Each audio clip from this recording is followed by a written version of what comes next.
पिछली 4 सदियों में इस इमारत ने इतिहास को ना जाने कितनी दफा करवटें बदलते देखा।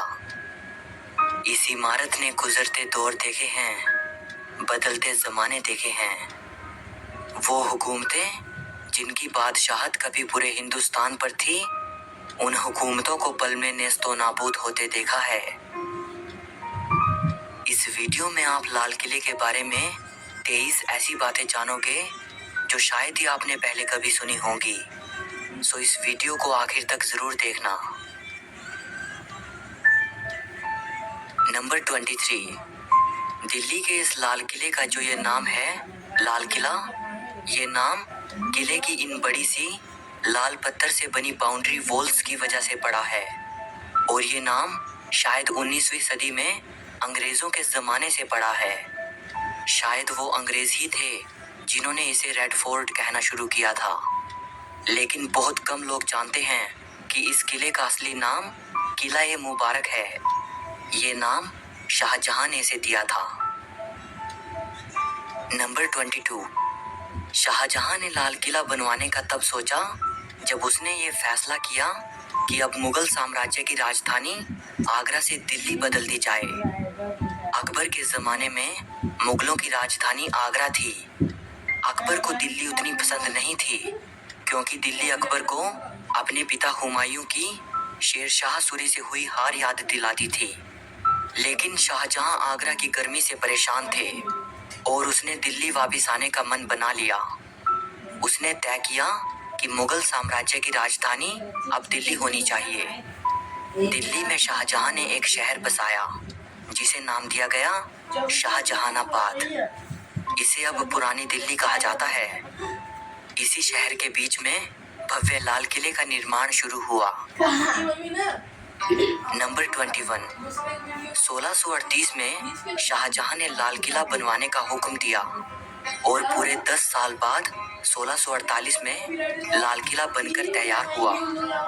जब लाल किला बनकर तैयार हुआ उस वक्त शाहजहां अफगानिस्तान के काबुल में थे। जब उन्हें यह खबर दी गई तब बादशाह वहां से फौरन दिल्ली वापस आ गए।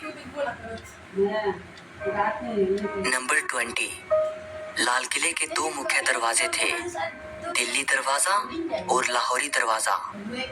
दिल्ली दरवाजे के जरिए ही शाहजहां नमाज के लिए जामा मस्जिद जाया करते थे।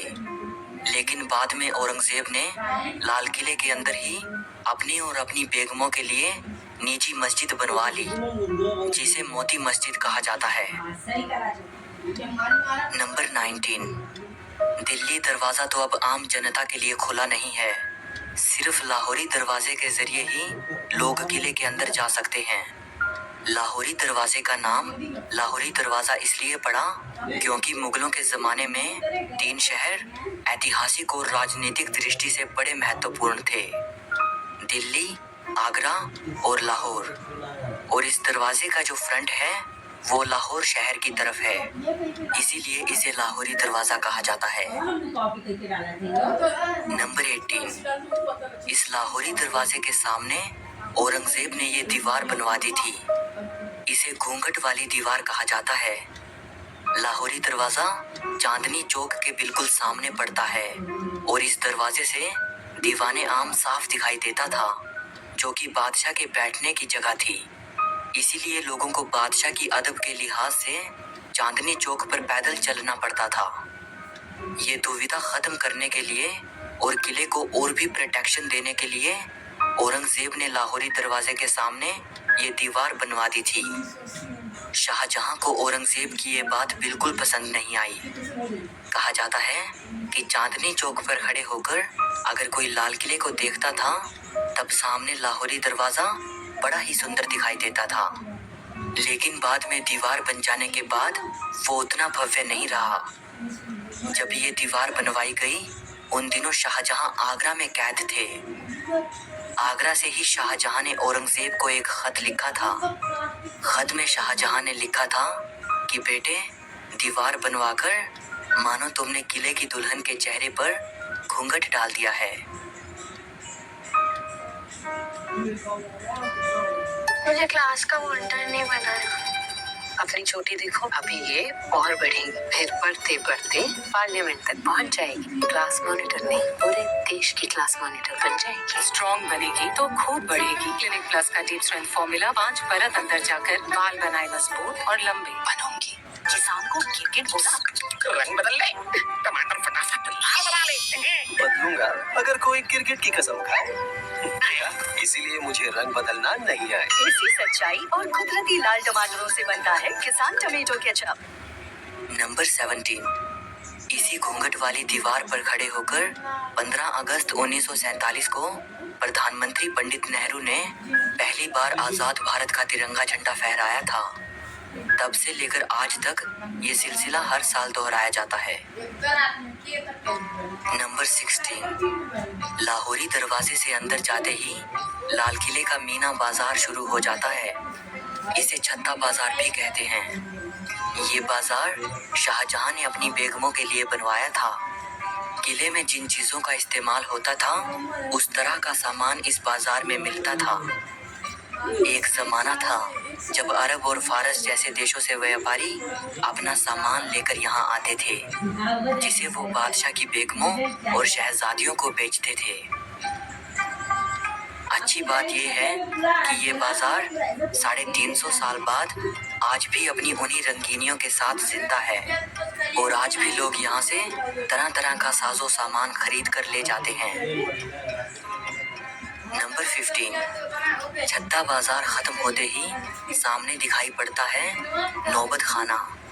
नौबत खाने की ऊपरी मंजिल पर म्यूजिशियंस बैठते थे और यहाँ दिन में 5 बार नौबत बजती थी, अलग अलग वक्त को बतलाने के लिए। नौबत खाने में बादशाह के आने की घोषणा करने के लिए भी नौबत बजा करती थी।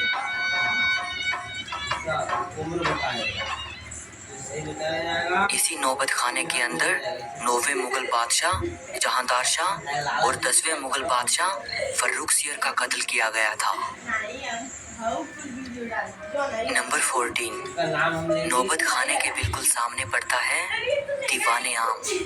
नाम से ही अंदाजा हो जाता है, दीवाने आम यानी ऐसा शाही दरबार जो आम लोगों के लिए लगता था। दीवाने आम में मौजूद इस ऊंचे सिंहासन पर बैठकर बादशाह आम लोगों की समस्याएं सुनते थे और उनका समाधान करते थे।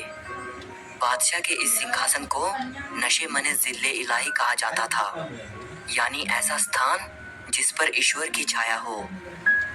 इस सिंहासन के नीचे संगमरमर का एक बड़ा ही सुंदर तख्त रखा है, जिस पर खड़े होकर वजीर बादशाह को आम लोगों की परेशानियां पढ़कर सुनाता था या कोई गुजारिश पेश करता था। दीवाने आम के सिंहासन की इस पिछली दीवार पर संगमरमर का पत्थर लगा हुआ है। इस पत्थर पर इतनी खूबसूरत चित्रकारी की गई है जिसकी मिसाल दी नहीं जा सकती।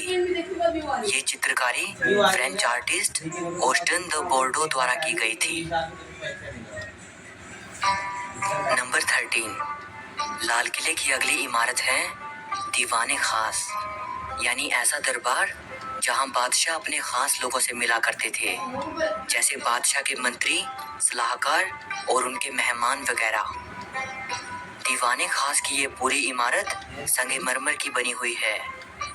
इसी दीवाने खास में बादशाह का वो आलीशान सिंहासन रखा हुआ था जिसके चर्चे सिर्फ हिंदुस्तान में ही नहीं बल्कि विदेशों में भी थे।